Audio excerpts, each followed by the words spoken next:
অর্জুন একা ছিল ওই মাঠে। আর্য পুরুষ, আভিজাত্যের দম্ভ, নতজানু হলো সব গাছ তার কাছে। এইটুকু শুধু আরম্ভ কাহিনীর।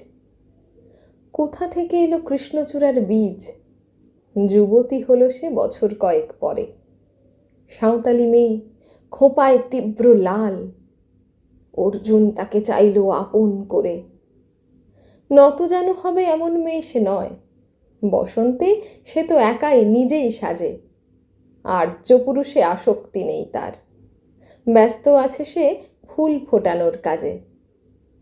খোঁপা থেকে ঝরে গত রাত্রির ফুল, ঝিরঝিরে পাতা পোশাক বুনেছে তার। অর্জুন সে যে আর্য পুরুষ, ভাবে সব সুন্দরে একা তার অধিকার।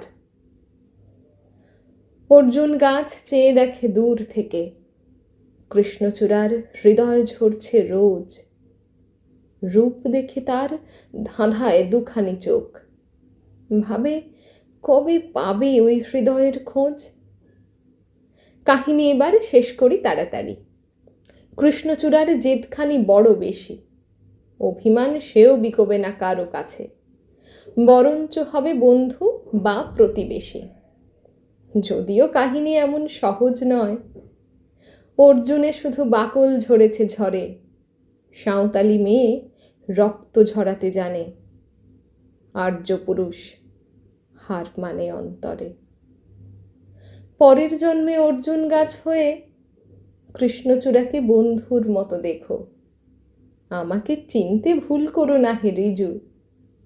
রক্ত ঝরালে বাকল খসিয়ে ডেকো।